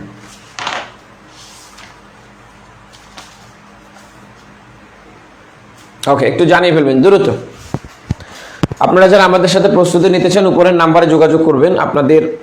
আপনারা ছাড়া আপনাদের যে সকল বন্ধু বান্ধব আছে, একটা লং টাইমে প্রিপারেশন হবে, এক্সামের আগ পর্যন্ত ক্লাস হবে, নোট সবকিছু নিয়ে আমাদের বাকি এই চ্যানেল আমরা করতেছি, ধরে সাজেশন ভিত্তিক একটা দুর্দান্ত ক্লাস হবে। ঠিক আছে? এবং আমাদের স্টুডেন্টরা যেমন বলে যে আপনার ছাড়ার কিছুই পড়ি নেই, আপনারও সেম, কোনো নোট পড়তে হবে না, কোনো গাইড পড়তে হবে না, বিচার প্রক্রিয়া আপনাকে পড়তে হবে না, যতটুকু লাগবে ততটুকু আমি পড়াই দিব। ঠিক আছে? একদম টপিক ধরে। তো আপনারা যারা যুক্ত হতে চান, কোশ্চেন না বুঝলে কিওয়ার্ড লিখবেন, আমি সেটা আবার রিপিট করব। যদি কোশ্চেন বুঝে থাকেন উত্তর দেওয়ার চেষ্টা করবেন, ভুল হলে কোনো সমস্যা নাই। দুইটাই কি, প্রশ্নটা হচ্ছে দুইটাই কি প্রত্যাহার করতে পারবে? দুইটা না হলে কোনটা প্রত্যাহার করতে পারবে, নাকি কোনোটাই প্রত্যাহার করতে পারবে না? পারবে না ইব্রাহিম মোল্লা? আচ্ছা, তাহলে কোনোটাই পারবে না। ওকে, কিওয়ার হচ্ছে একজন ব্যক্তির বিরুদ্ধে 10 বছরের দণ্ড দিল, খালাস দিল। আরেকটা মামলায় খালাস দেওয়ার দণ্ড দিয়ে 10 বছরের যে দণ্ডটা দিয়েছে এর বিরুদ্ধে আপিল করছে, খালাসের বিরুদ্ধে আপিল করছে। অপর্যাপ্ত হিসাবে একটা করছে 417 এ অনুযায়ী, আর একটা করছে 417 অনুযায়ী। এখন উনি সরকারের ক্ষমতায় আসছে, এখন এই মামলাটা প্রত্যাহার করতে চায়, তাহলে প্রত্যাহার করার সুযোগ আছে কিনা? হ্যাঁ, অনলাইন ক্লাসটা রেকর্ডেড থাকবে, কোনো কারণে মিস করলে আপনি আবার দেখে নিতে পারবেন। আচ্ছা, হ্যাঁ, নাজমিন আহমেদ তো স্টুডেন্ট। আচ্ছা, ঠিক আছে, তাহলে দেখেন এইখানের যে উত্তরটা হবে, এখানের উত্তর হবে আপনি একটা আপিল প্রত্যাহার করতে পারবেন, আর একটা পারবেন না। যে আপিলটা আপনার 417 এ ধারা অনুযায়ী করছেন, এটা প্রত্যাহার করা মানে হচ্ছে দণ্ড বহাল থাকে, এটা আপনি পারবেন। কিন্তু আপনি 417টা পারবেন না। কেন পারবেন না? কারণ আপনি পারবেন না হচ্ছে এটা কিন্তু আইনে কোনো বাধা নাই, এটাকে বলা হয় পাবলিক পলিসি। এটা হচ্ছে পাবলিক পলিসির বিরুদ্ধে যায়, এই কারণে উচ্চ আদালতের রায় অনুযায়ী এটা পারবেন, এটা বিচার প্রক্রিয়া থেকে নেওয়া। সুতরাং যে বিষয়গুলো আছে দেখেন, একটা পারবেন আর একটা কিন্তু আপনি পারবেন না, দুইটাই যারা পারবেন না বলেছেন তারা কিন্তু রং হয়েছে, ঠিক আছে? তো সুতরাং কেন পারবেন এটা আপনাকে জানতে হবে, কেন পারলে পারবে এটা আপনাকে জানতে হবে। তাহলে একটা হচ্ছে পাবলিক পলিসির বিরুদ্ধে, এই কারণে আপনি পারবেন না। তাহলে দেখেন, জেনারেল কনসেপ্টের বাইরে গিয়ে আপনাকে জানতে হবে, প্র্যাকটিক্যাল নলেজ আপনাকে গ্যাদার করতে হবে যদি রিটেনে ভালো করতে হয়। এবং আবারও বলি যে নেক্সট টাইম যারা রিটেন দেবেন তারা খুব সতর্ক হয়ে যান, স্মরণকালের সব থেকে কঠিন পরীক্ষায় আপনি মুখোমুখি হতে যাচ্ছেন, ঠিক আছে? এটা সতর্ক, এবং আপনি আমার প্রেডিকশনটা মাথায় রাখেন, বুঝতে পারছেন? যাই হোক, আশা করি এটা বুঝতে পেরেছেন। এখন আর একটা বিষয় দেখি, সর্বশেষ একটা বিষয় দেখবো, এরপরে আজকের ক্লাস শেষ করব। জাস্ট আপনাদের সাথে একটু গেম খেলা বলতে পারেন, অথবা আপনাদেরকে একটু মেমোরাইজ করে দেওয়া, ঠিক আছে? আচ্ছা দেখেন, এইটা দুইটা কোশ্চেন আমি করব, আপনারা একটু উত্তর দেওয়ার চেষ্টা করবেন যে এইটা কোন জায়গা থেকে প্রশ্নটা করেছি আর ফলাফলটা কি হবে। লাস্ট কোশ্চেনটা হচ্ছে, একটা মামলা প্রথমে হয়েছে, এই মামলায় এ নামক একজন ব্যক্তি ছিল, এই এ নামক একজন ব্যক্তি তিনি বিবাদী করেছেন বি নামক একজন ব্যক্তিকে বিবাদী করেছেন, ঠিক আছে? এখন এই এ নামক ব্যক্তি তিনি হচ্ছেন মালিক, বিবাদী যিনি ব্যক্তি বি নামক যিনি ব্যক্তি আছেন তিনি হচ্ছে বর্গা চাষী। এই যে বর্গা চাষী আছে, যে কোনো জায়গায় পাবেন, নীলক্ষেতে পাবেন, এটা যে কোনো জায়গায় পাবেন। তাহলে বি নামক যে ব্যক্তিটা আছে, সেই বি নামক ব্যক্তিটা হচ্ছে বর্গা চাষী, এ নামক ব্যক্তি হচ্ছে মালিক। এখন এই একটা সম্পত্তি আছে, ল্যান্ড, এই ল্যান্ডটা এ বিকে চাষ করতে দিয়েছে, চাষ করতে দেওয়ার পরে বি এটা চাষ করতেছে, কিন্তু হঠাৎ টাকা পয়সা দেয় একে বন্ধ করে দিয়েছে। প্রথম যে মামলাটা হয়েছে, এই মামলায় এ বির বিরুদ্ধে এই বর্গা চাষের টাকা আদায়ের মামলা করছে, ঠিক আছে? টাকা আদায়ের মামলা করছে।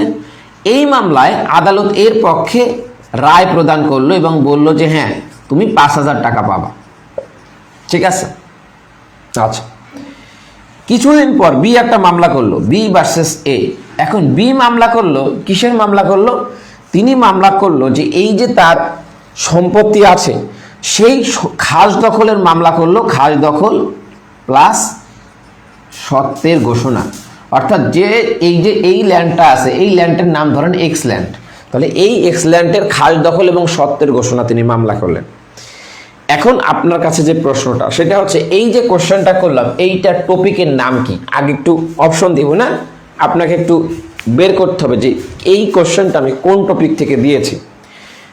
এইটা যদি উত্তর করেন তারপর আমি এইটার পরের কোশ্চেনটা আমি আপনাকে করব। আচ্ছা, আমাদের অনলাইন ক্লাসের পরীক্ষা পদ্ধতি কি হবে? হ্যাঁ, অনলাইন ক্লাসের পরীক্ষা পদ্ধতি হচ্ছে আপনাকে নির্ধারিত সময়ের মধ্যে, নির্ধারিত দিনে আপনাকে প্রশ্নপত্র সরবরাহ করা হবে। আপনি সেই প্রশ্নের নির্ধারিত সময়ের মধ্যে উত্তর করে আমার যে হোয়াটসঅ্যাপ নাম্বার আছে আমাদের, এখানে প্রেরণ করতে হবে। আমি এইটা খাতাটা আপনার দেখে যাচাই বাছাই করে আপনি কত নম্বর পেয়েছেন, কোনটায় কত পেয়েছেন, কোথায় ভুল আছে এটা আপনাকে জানাই দেবো, এবং এটার উপর একটা সলভ ক্লাস নেব। বুঝতে পেরেছেন? ঠিক আছে, একটু দ্রুত জানাবেন। আসলে এটা সিপিসি বলে দিলাম, এটা সিপিসি থেকে কোশ্চেন, সিপিসি থেকে কোনটা থেকে কোশ্চেন, ঠিক আছে?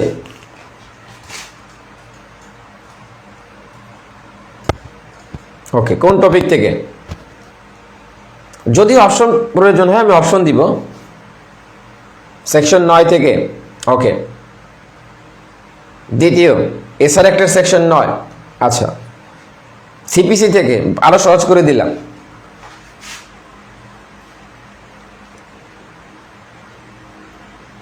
সবাই এসআর অ্যাক্টই ভাববেন, কারণ খাস দখল চাইছি, সত্ত্ব ঘোষণা চাইছি। আচ্ছা, না পারলে বলে দিবেন, আমি অ্যান্সার করব, সমস্যা নাই, আপনাদের হেল্প করব। আচ্ছা, এখন পর্যন্ত কোনো উত্তর আসে নাই, আমি বলি। এটা হচ্ছে রেস জুডিকাটার যে কনসেপ্ট আছে, রেস জুডিকাটার কনসেপ্ট থেকে এটা একটা কোশ্চেন। এখন রেস জুডিকাটার শর্তটা কি? এবার আসছেন একজনে 8-এ, আচ্ছা, আপনারা কাছাকাছি নেই, অন্য চলে গেছে। তাহলে এটা হচ্ছে রেট জুডিকাটার কনসেপ্ট থেকে। এখন বিচার প্রক্রিয়া কেন আপনাকে রিলেভেন্ট করে পড়তে হবে, এটার কারণ হচ্ছে এইটা, আপনি কিন্তু আইডেন্টিফাই করতে পারবেন না। তাহলে রেট জুডিকাটার যে কনসেপ্ট আছে, রেট জুডিকাটা মানে হচ্ছে একই পক্ষ হতে হবে। আচ্ছা, এত ভালো করে বলে দিলে তো সমস্যা, বলেন তো এই যে পরের মামলাটা, এই পরের মামলাটা কি রেট জুডিকাটা দ্বারা বাড়িত হবে? বাড়িত কি হবে পরের মামলাটা? রেট জুডিকাটা দ্বারা বাড়িত হবে কি হবে না? আচ্ছা, কত ধারা এটা বাদ দেন, 9 ধারা এটা বাদ দেন, এটা আপনারা কাছাকাছি নাই, অনেক দূরে চলে গেছেন, বাইরে চলে গেছেন, আউট অফ ট্রাক, ঠিক আছে? একটু বলেন 42 ধারা বাদ দেন, আগে এটা বলেন রেট জুডিকাটা হবে কিনা। 11-4 হয় নাই, রেট জুডিকাটা কি প্রয়োগ হবে নাকি হবে না? সালমা খান বলছেন হবে না। 11 ধারা প্রয়োগ হবে কি হবে না এটা জানতে চেয়েছি, দ্রুত। প্রয়োগ হবে। আচ্ছা, অন্য কেউ হবে?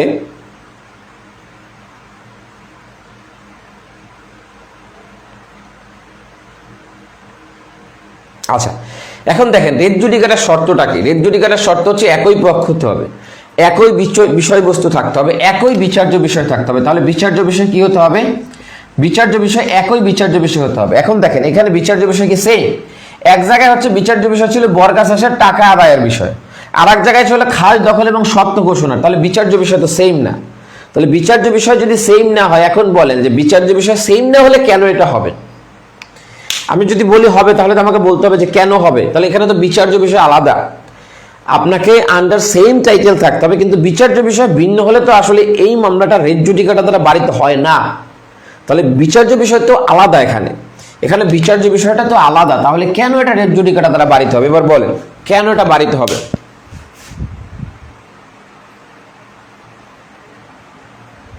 সেম পার্টিস তো এই জন্য না, আপনার রেট জুডিকাটার একসাথে অনেকগুলো কন্ডিশন পূরণ করতে হয়।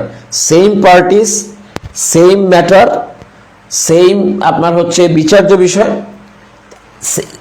তারপর হচ্ছে পূর্বের একটা মামলা নিষ্পত্তিকৃত হতে হবে, মামলা হচ্ছে চূড়ান্ত নিষ্পত্তিকৃত হতে হবে, ঠিক আছে?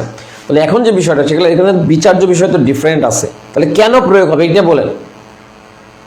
যারা বলছেন কেন প্রয়োগ হবে না, যারা বলছেন কেন প্রয়োগ হবে, এটা খুব সংক্ষেপে বলতে পারেন। পক্ষ একই হলে কি বিচার এইটা হয়? এটা আপনারা রেট জুডিকাটার কনসেপ্টটাই হচ্ছে অ্যানালগাস ট্রায়াল, রেট জুডিকাটার ক্ষেত্রে না, রেস সাব জুডিসের ক্ষেত্রে অ্যানালগাস ট্রায়াল, সিমুলটেনিয়াস ট্রায়াল, এগুলো রেট সাব জুডিসের ক্ষেত্রে, রেট জুডিকাটার না। না, প্রথম মামলা করছে এ, তাহলে বি এই বিষয়টা, এখানে প্রথম মামলার বিষয়টা হচ্ছে বর্গা চাষী কি না, এই বিষয়টা। কিন্তু প্রথম মামলার বিষয় কি খাস দখল এবং সত্ত্ব ঘোষণা, মামলাটা তো আর বি করে নাই, তাহলে বি এইটা দাবি করছে, তাহলে এইটা কি প্রথম মামলা আনার সুযোগ ছিল? সেম কোর্ট হতে হবে না, মানে জুরিসডিকশন আলা কোর্ট হইতে হবে, এটা হলেই হবে যে দুইটা কোর্টেরই জুরিসডিকশন ছিল। আচ্ছা, তাহলে এই যে কনসেপ্টটা আছে, এই কনসেপ্টটার কথা হচ্ছে যে এইটাকে বলা হয় এটাকে বলা হয় ইমপ্লাইড নিষ্পত্তি। তাহলে এটাকে বলা হয় ইমপ্লাইড নিষ্পত্তি হয়ে যাওয়া মামলাটা। তাহলে এই মামলাটায় এই ডিসিশনটা অলরেডি নিষ্পত্তি হয়ে গেছে। কিভাবে নিষ্পত্তি হয়ে গেছে জানেন? নিষ্পত্তি হয়ে গেছে যখন আমি কাউকে বর্গা চাষী বলবো, বর্গা টাকা আদায় করব, তখন সে বর্গা চাষী। যদি কাউকে আমি বর্গা না, কনস্ট্রাকটিভ রেট জুডিকাটা না, এটাকে বলা হয় ইমপ্লাইড নিষ্পত্তি, ইমপ্লাইড ডিসপোজাল, ঠিক আছে? তাহলে এই ইমপ্লাইড ডিসপোজালটা কি? যে আমার মামলাটা সরাসরি এইরকম না, কিন্তু পরের যে মামলাটা হয়েছে এইটা সিদ্ধান্ত প্রথম মামলার মধ্যেই আছে। তাহলে দেখেন প্রথম মামলায় আমি একজনকে যদি বলি বর্গা চাষী, তাহলে আর একজন মালিক না হলে, যদি আমি একজন মালিক হলে তার বর্গা চাষী থাকতে পারে, তাহলে আমি প্রথম মামলায় যখন বি কে বর্গা চাষী বলেছি বা বর্গা টাকা দেওয়ার কথা বলেছি, তখন আমি মালিক হিসাবে কাকে স্বীকৃতি দিলাম? ইমপ্লাইডলি একে। তাহলে এর যে মালিকানা আছে এটা ইমপ্লাইডলি নিষ্পত্তি হয়ে গেছে। সুতরাং পরবর্তীতে যেহেতু মালিকানা নিয়ে প্রশ্ন আসছে, এই কারণে এই মামলাটা চলবে না। বিষয়টা কি বুঝতে পারছেন? এটা কনস্ট্রাকটিভ রেট জুডিকাটাও না, এবং আপনারা চেষ্টা করেছেন, থ্যাংক ইউ, এই কারণে থ্যাংক ইউ। তাহলে এই যে কনসেপ্টগুলো আছে, এই কনসেপ্টগুলোকে আপনাকে প্র্যাকটিক্যালি এইভাবে জানতে হবে, এগুলো আপনার বিচার প্রক্রিয়ার হেল্প নিতে পারেন। যাই হোক, আপনারা অনেক চেষ্টা করেছেন, পেরেছেন, অনেকটা পারেন নাই, আপনাদেরকে অসংখ্য ধন্যবাদ। আপনারা পার্টিসিপেট করেছেন, সাহস করেছেন। আপনাদেরকে আবারও বলবো, আপনারা যারা না বুঝলে কোশ্চেন করবেন, আপনারা যারা আমাদের সাথে প্র্যাকটিক্যাল এবং প্রবলেম বেসড একটা প্রস্তুতি নিতে চান, বার কাউন্সিল লিখিতর একদম A to Z প্রস্তুতি, যা আপনি আমাদের স্টুডেন্টদের মতো আপনিও বলবেন যে আপনারাই কোশ্চেনটা করেছেন, এই প্যাকেজে note, model test, review class, তারপর হচ্ছে সম্ভাব্য প্রশ্নপত্র যা কেউ দেবে না পৃথিবীর।